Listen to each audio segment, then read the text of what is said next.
Hey, and welcome to Talent Acquisition Trends and Strategy, episode 19. Today we are joined by Joel Lalgee. Joe, welcome to the show. Hey, great to be here. Yeah, we're really happy to have you on the show and very excited about today. We have some really cool topics to discuss, many of which we have not discussed on the show thus far. So that's going to be a lot of fun. But before we jump into it all, I would love to just if you could share a little bit about yourself to the audience, so we know what perspective you're coming from. Yeah, absolutely. So I work for a company called Hirewell, a Chicago-based recruitment agency, and the team that I'm on is the HR talent acquisition team. So I focus primarily on filling HR positions, really of all levels. So I might have an HR coordinator all the way up to VP of HR, and then the same on the TA side as well. And before that, I spent a number of years actually coaching recruitment teams across the globe on how to develop a content strategy on LinkedIn. And prior to that, I spent about 5 years in recruitment, working for a different agency. And I was actually focused on construction recruiting. So I've been in recruiting for about 7 years. Over the last 3 years, I've really worked pretty hard at developing a personal brand on LinkedIn. And I've seen, follower count, views, everything kind of compound over the years. So I'm at 130,000 followers right now, which is kind of unbelievable. And yeah, so I'm probably most well known now, at least over the last year, for posting recruitment memes that hopefully recruiters find relatable.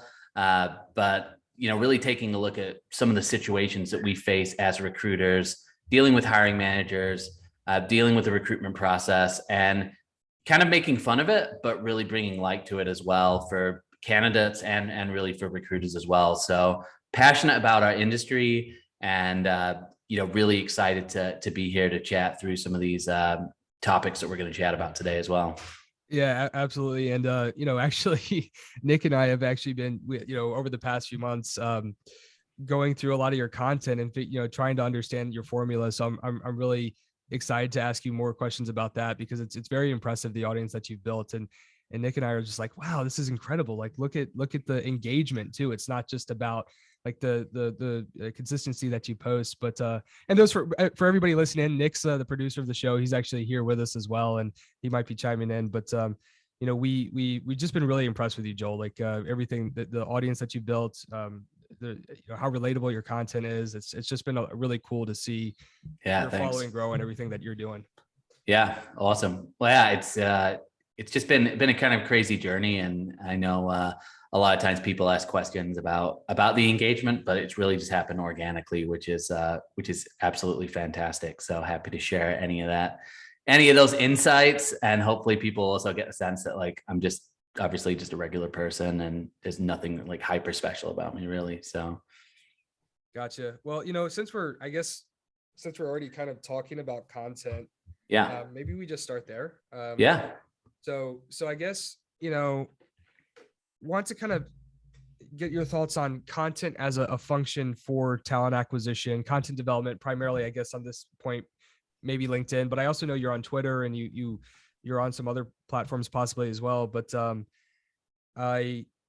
curious to get your thoughts on the importance of content for recruiters, talent leaders, and how people in talent functions should be thinking about a content strategy, and how much time do you think people really should be investing in this? Like, should everybody be trying to replicate what you're doing, or is there kind of like another strategy for maybe people? Like, I'm curious to get your thoughts on that.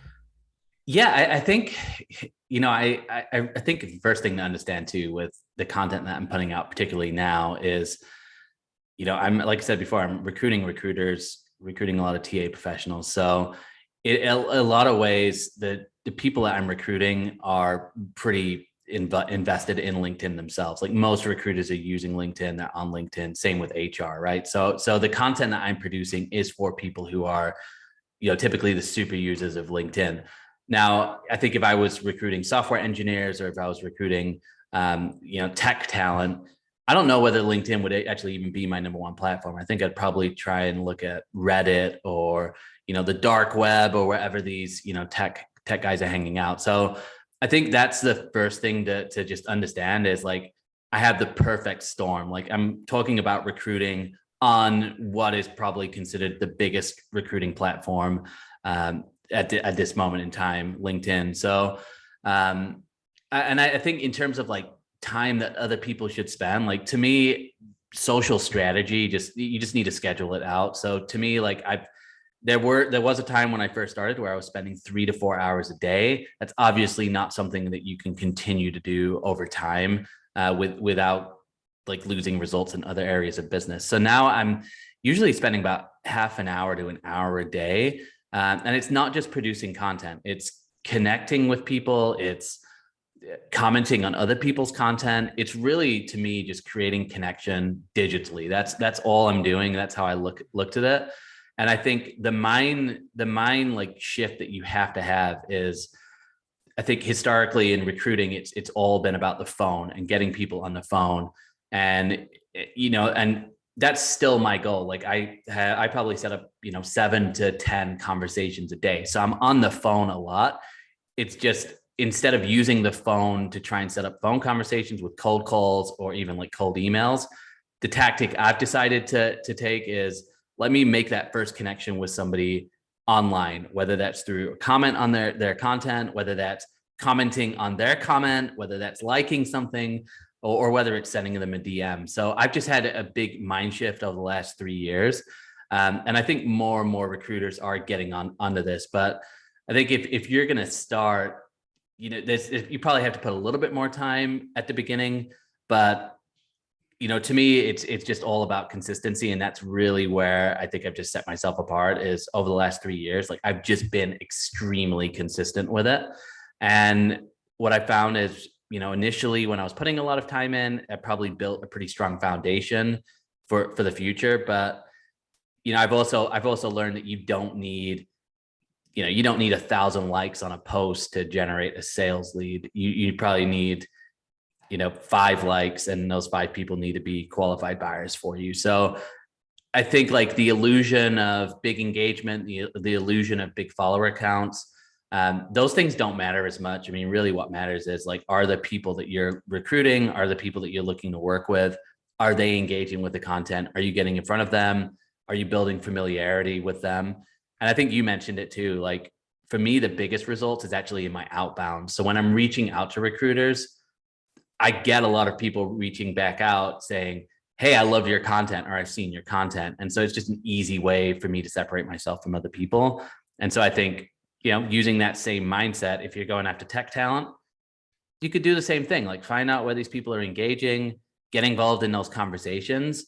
And the more you do that, the more recognizable you are, whether or not you're producing content or not. It's just starting conversations online at the end of the day. And I think that's almost the mind shift that you have to have is, this is really just creating conversations in a different way. Yeah, I agree with you. And you're right. I mean, I think, I have not been able to scale my content to the extent that you have. I've been able to build up I think a decent reputation. I've been posting somewhat consistently over the past, I guess, like 5 years or so. But yeah, you're right. Like you don't have to have thousands of engagements in order to create relationships and sales leads or partnerships or just, meet really cool people. Right. It's like just starting to happen now where I feel like I'm starting to get a little bit more, I guess, well-known within tech over the past year or two, just based on the amount of customers we've worked with, but it's definitely a slightly different angle. But I guess like one thing that I did notice is, there have been posts where I've gotten the 5 likes that have converted into new customers. Right. And it's like, the scale is still impressive. Even when you get low engagement, like you can say something that's still getting in front of a few thousand people. Exactly. Like, even if it's not, you're not knocking it, out the park, and it's not, like, one of like your posts with like 8,000 likes, I can still, even if I'm not achieving that scale, I'm still getting in front of a few thousand people versus if I just do a DM, I'm getting in front of one person. Obviously I still need to do the individual outreach at times, but it's still, the scale is still worth it. Even if you aren't like a top influencer. 100%. And when I was coaching people, I mean, we just break down the numbers and go, hey, if you get I mean, getting 5,000 views a day is probably more achievable than most people think. And if you work that out to, like, let's say a week, that's 25,000 views a week. That's 100,000 views in a month. That's 1,000,000 views a year. And I think the reality is on, again, on LinkedIn, the platform, the platform as a whole, when you look at things that go viral, a lot of times it's inspirational stories. It's a lot of fluff. And, you know, obviously, again, I think my content's kind of an anomaly because, I'm reaching out to recruiters. Recruiters are on LinkedIn all the time. So again, if I'm making fun of recruiting, or I'm looking at the process and kind of making a joke around it, it's going to go viral because everybody that I'm trying to reach relates to it. I'm not sure that would happen if I was recruiting mechanical engineers or if I was recruiting software developers. It's so, to your point, it's not about the amount of likes. It's just about being consistent, and over time it's compounding. And really what you want is, you want somebody to, as you reach out to them, they go, hey, I think, yeah, I've recognized you. Like, I've seen you before. And that within itself, you're going from a cold interaction to a warm interaction. That's all it is. And you're able to do that at scale for free. And, I think what happens though is a lot of, like, coaches, they get obsessed with this, like, inbound.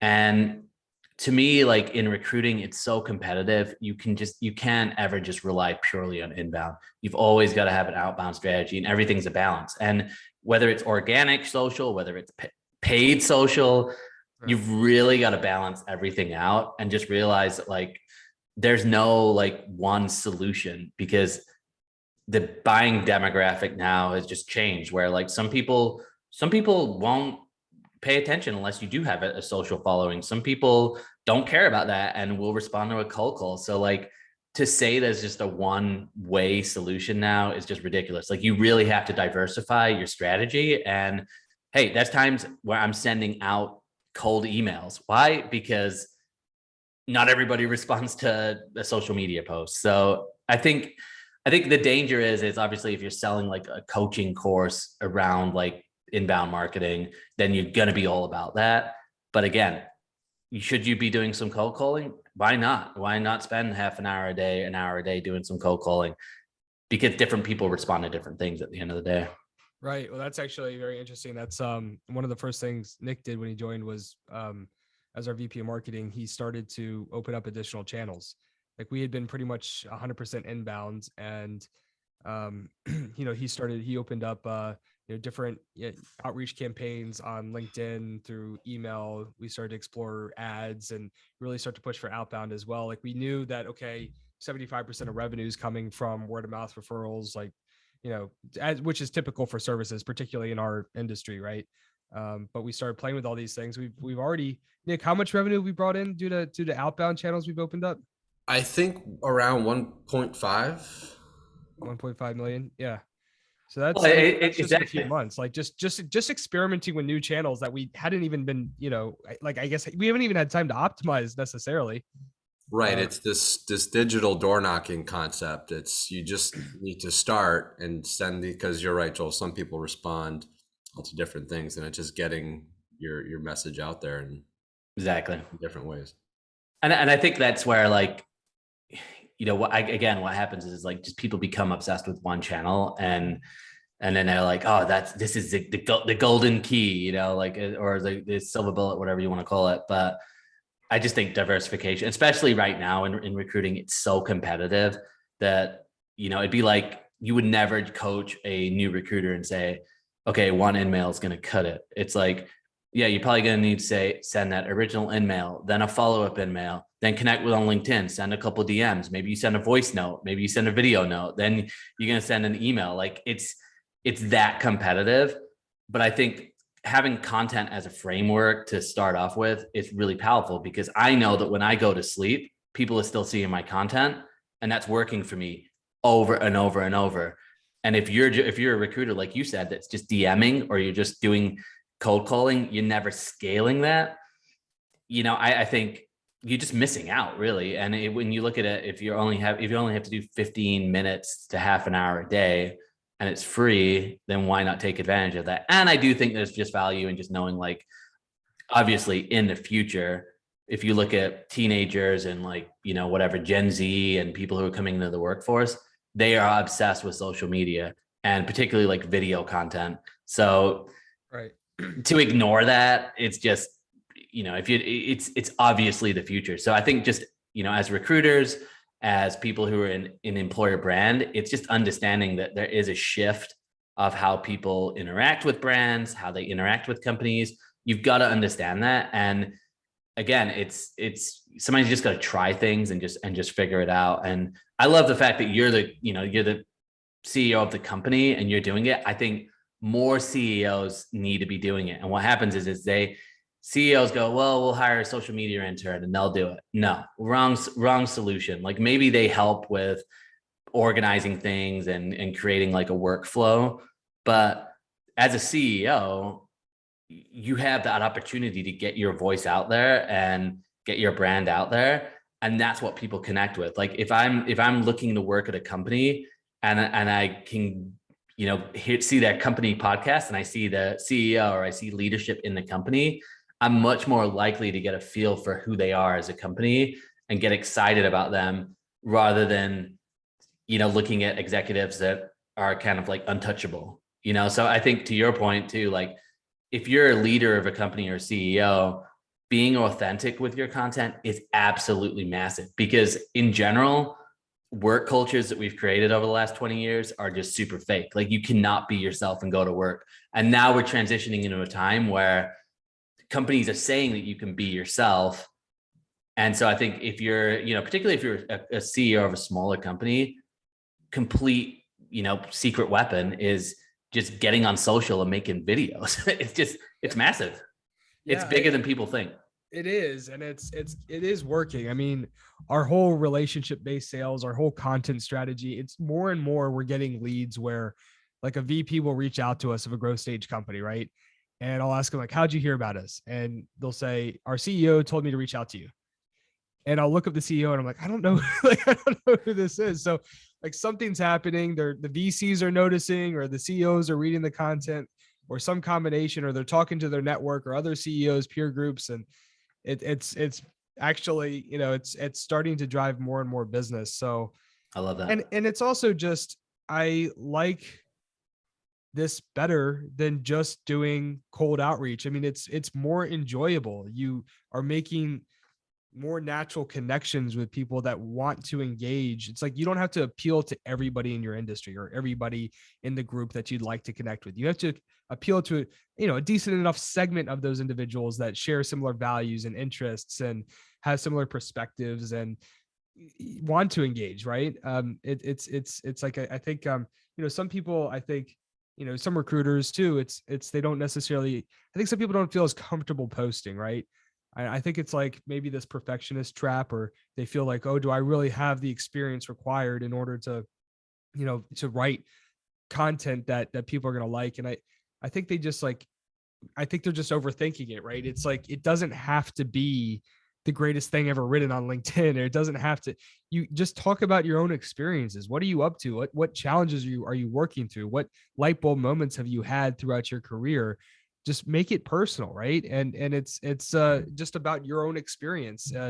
That's okay too. And even if it's not like, I don't think people actually even have to just write content based around the market they want to target. If that feels like too heavy of a lift, it's better for them to write about anything than about nothing. It's still a brand building motion to write about, their interests or things they're passionate about versus just, being silent and not engaging. Right. Yeah. So I think, I hope that more people will just start to kind of, I don't know, just be willing to put themselves out there. I know it can be scary, but it doesn't have to be this like, insane, intense, no, even hyper consistent strategy. It's still better than nothing to just get out there sometimes. Right. Yeah. And I think, what happens is, and I've seen this because I used to coach people, and we had like an 8-week boot camp where we'd run them through the basics, run them through how to do some basic copywriting, how to create a video, what kind of topics to post about. And I would see it, like people get really excited at the beginning, and then it was like the consistency afterward would drop off, because I think it's just prioritizing it and just understanding that at the end of the day, it's something that's not going away. It's like you said, you can overthink it, but I'm living proof. Like I started off as, I was a talent acquisition consultant. So I was literally new into the recruiting game. And I just started talking about how to create, catchy subject lines to get a prospect interested, or how to engage with a candidate in DMs to make it personalized. I just started talking about things that I was thinking about, and, people resonated with it. I started having conversations. So yeah, I totally agree with you. I think people do overthink it. And like you said too, like I took the whole of last week off without posting. 2 years ago, I would have never done that because I was posting 3 times a day. But now I just realized like this isn't going away. And so the strategy to me is like, this is a 20-year, 30-year, 40-year career strategy. So again, even with like, I think a lot of times like people, even with like a podcast, like we were talking about this before, like 90% of podcasts don't make it through 50 episodes. And it's because like you're doing it to like get a result that you think like has to happen overnight, instead of realizing like, hey, maybe I have to do 1,000 episodes of this podcast throughout ever. Then you take the pressure off, and it's not about one episode or one post. It's just about being present and people seeing you, and then getting to know you. And I haven't been to any in-person events, but I guarantee you, if I went to an in-person event, a recruiting event in the UK, in the US, people are gonna, if I'm like, hey, it's Joel Lalgee, people will be like, oh man, I've seen your stuff. Like it happens all the time. But it's just, again, even without the virality and a lot of like the engagement, that would still happen, because it's like lots of people are see it. And that's how, that's the joy of social. And I love it. I love this stuff. So and I think like as recruiters, again, it's like prioritizing it. And, I know the challenge is there's like, even at our company, like some of our top billers that really don't do anything on social media. Right. But it doesn't mean that like you shouldn't still be creating. And I'm just like, if you guys did put out content, you'd probably get more results on top of the billing. So right. And also it's just like a long-term play, right? Like just having that brand is incredible and valuable. And I think that more of these brands, like the influencer brands on LinkedIn, are going to start to be monetized more and more. I think we're still kind of in the early stages of that, but 5-10 years from now, I think there's going to be significant value for content creators that excel on this platform. I mean, there probably already is, better than I do, but I assume that that's a trend that's going to continue, and there's going to be more ways to leverage that community that people are working hard to build right now on LinkedIn. Yeah, and I think like, for me, like the ROI has been simple. Like, when, like, for example, I quit my job right at the beginning of the it was about 6 months into the pandemic. I was just working at an agency it just was not the type of agency I wanted to be working at. But obviously, like, this was like 6 months into the pandemic, so there just wasn't a lot of jobs. Quit my job, started a business, and I was able to produce revenue right away because of the brand. It was just like, hey, I'm open for business. Next thing I know, I'm getting leads, and the business was helping recruitment companies with content. So, it kind of just made sense. And this was, again, about 2 years ago now. And then, kind of quickly realized like, okay, maybe this isn't what I'm as passionate about. Like I enjoy creating content for myself, not necessarily creating it for other people. And so then I got that coaching gig, but the coaching gig came because the CEO knew who I was because of the content. Did that for a while. I was like, okay, coaching is fun. Like this, I went through a couple of changes with life, like had a new baby. I was like, I needed something a little bit more secure. And so I started looking at my network and going, well, what recruitment agencies would I want to work with? Got 3 interviews with 0 applications, got 3 offers on the table, and I picked what I wanted. And every single person that I interviewed with, they're like, oh, this is great. Like you have an intangible thing here. You have something which most recruiters don't have. But I believe that even if I didn't have a big follower account, the same thing would be said, because there's an intangible benefit that comes with that. Like there's brand recognition. And now I look at like our internal hires for Hirewell, for example, pretty much like, pretty much, let's say 50 to 60% of people we hire will say things like, oh, I've been following Joel for a while, or I heard from Joel. And I think like that is massive, and But there's nothing stopping anybody else from doing that at the end of the day. And I think the only thing that stops people is things like, what are other people going to say? Or I don't want to put myself out there. I'm going to get haters. And it's like, do I get people commenting negatively on my posts? Of course I do. I used to get really impacted by it, but now it's just like, who cares? Like, Right. if you do cold calls, like you're going to get more abuse doing cold calls than you will posting on social media. Like people hate getting cold calls. That is 100% true. As a marketer, I have been called every nasty, mean name. And there just comes a point where you just say to yourself, I don't care. I have a mission, and I'm going to carry that mission out. And I was called a dumbass just 2 days ago. So exactly. It just happens all the time. It comes with the territory, and you just got to keep grinding forward. Exactly. I mean, I imagine if you sent out an email campaign and then you just quit because somebody was like, this is the worst email I've ever seen. It's like, oh yeah, I get that all the time. This email sucked, too long, terrible. Take everybody's an immediately. I've heard everything you can imagine. But the funny thing is too, it's like I've seen people like actually get on like some of my content and like get really, really heated or just say something. And then like I get a DM a couple of days later and like, it's totally not me. Like, I don't know why this triggered me so much. And I think at the end of the day, it's people, nothing you can do about it. But I'm so thankful I didn't let like hate or fear, or even just like you said before, you're talking about like imposter syndrome, like, oh man, what do I have to say? And it's like, okay, like I'm not playing, like if you look at like on social media, like I'm not playing the role of like some CEO, and I'm not like pretending to be something I'm not. And I think that can be that pressure where like, when people are starting, they feel this pressure, they got to be this thought leader or they got to be something. But again, like, it's like people just connect with real people, and, you get called out real quick if you're not being real. But authenticity is huge. And then I get into sales meetings with people who have seen my content. They're like, oh my God, like, I feel like I know you. And I'm like, that never happened when I cold people. It was always like having to twist an arm and be like, come on, come work with us. We'll give you a discounted rate. Like, I promise you we'll produce. That changes like when people know you, because then they're like, oh, I want to work with you. Because like you said, if you talk about things you like, if you talk about things that you're going to attract the people that you probably would work with well. And the reality is you cannot, like in sales, like some people want to work with you, some people just won't. And you will never convince the people that won't to work with you. So like, and if you do convince them, they're usually the worst relationships anyway. So it's like, you kind of use it as a magnet to attract the things, the people that you're going to relate to.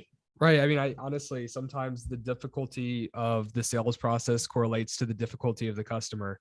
It's like 100%. It's sometimes it's when things are going easy from the first interaction and it just kind of clicks, it's sometimes the best business relationships.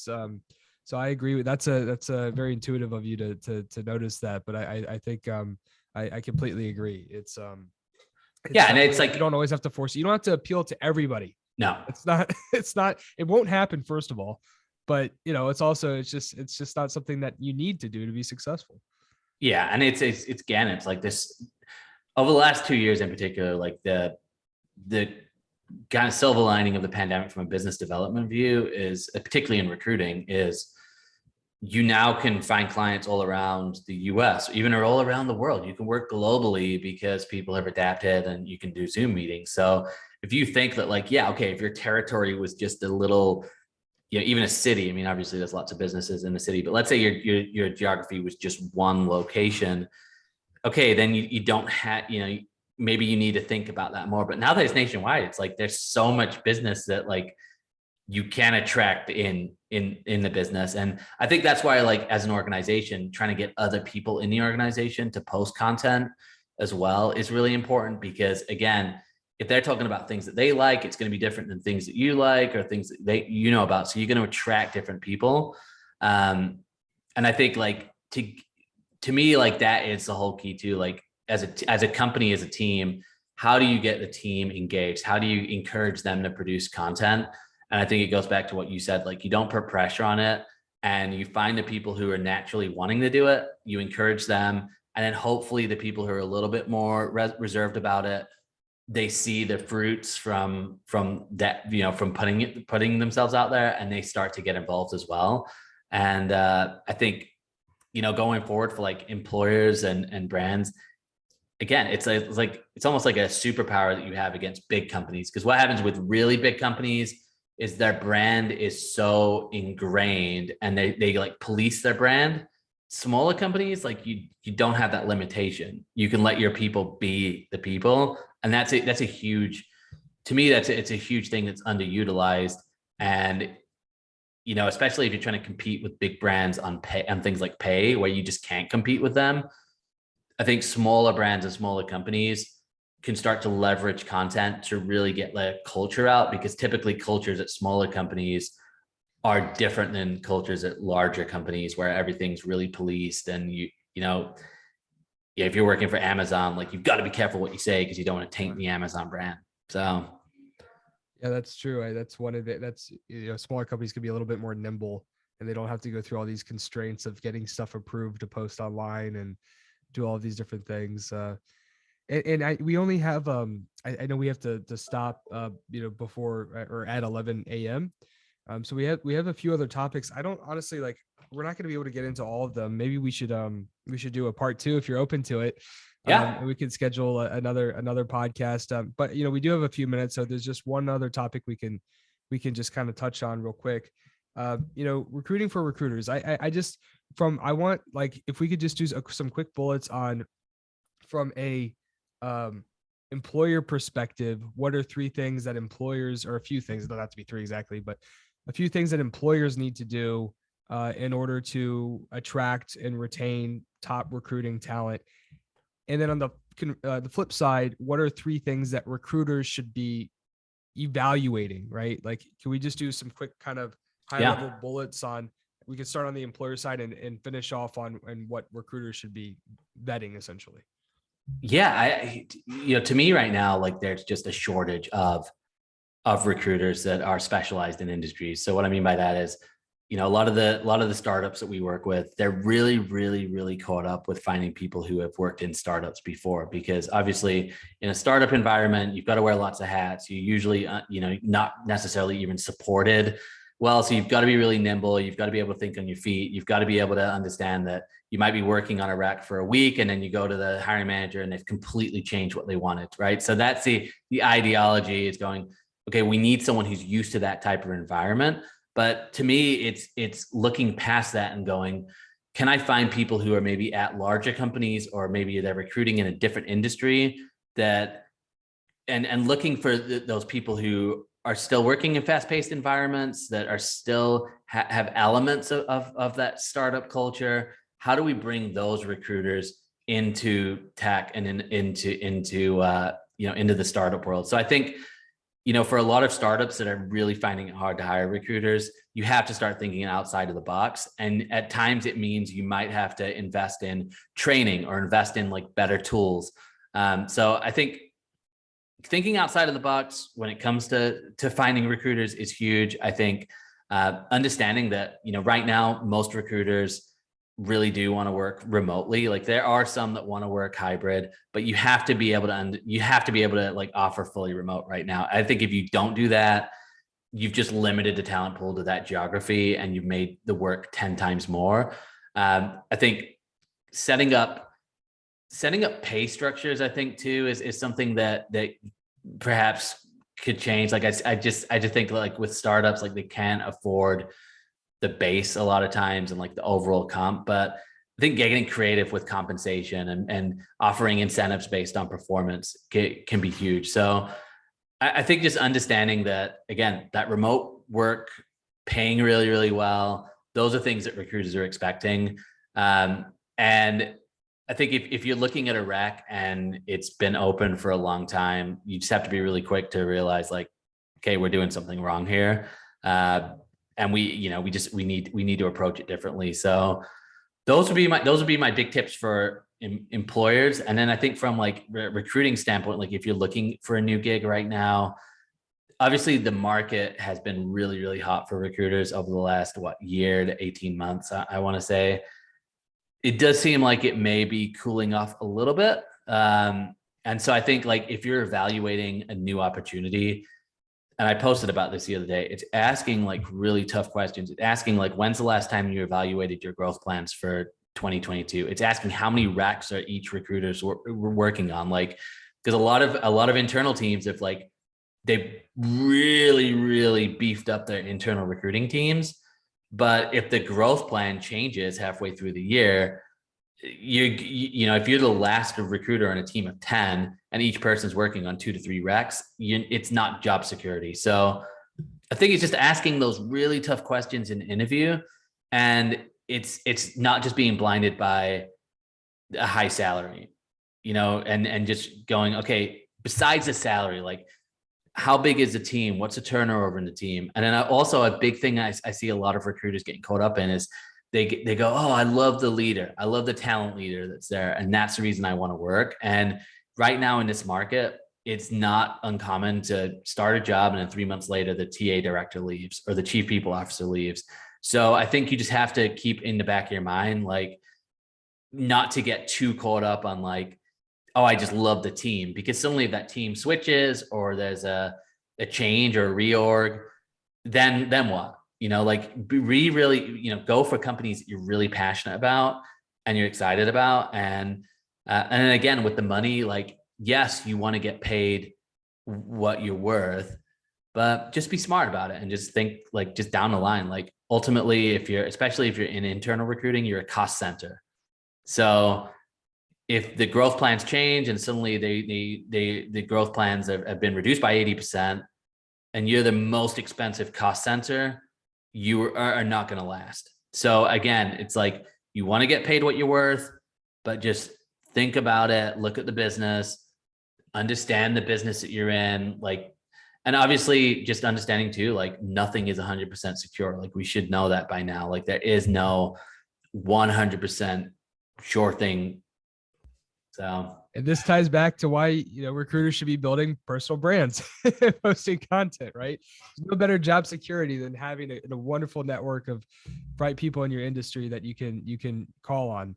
Yeah. And set up a business account, man. Like if you're a recruiter, set up a business account, because then if something happens, if you have a business set up, then you can work as a contract recruiter and you just have more control. Like I think really any professional right now should just set up a business account, have a business account, because then if you get, you know, unemployed or, you know, there's a change, you can start offering your services. And, you know, with the internet, how it's set up today, I mean, if you're going freelance, it's easier than it's ever before. And I think that, you know, I could see in the next 3 to 5 years, more, especially younger people, just going with like the contract route and going, okay, I've got these services, I've got these skills, I'm going to contract myself out. Recruiters, it should be a no-brainer. I mean, you lose your job as a recruiter, go contract, you know, offer, hey, I noticed you've got 2,000 open jobs and you got a team of 10, you know, I'll work for $50, $80, $100 an hour.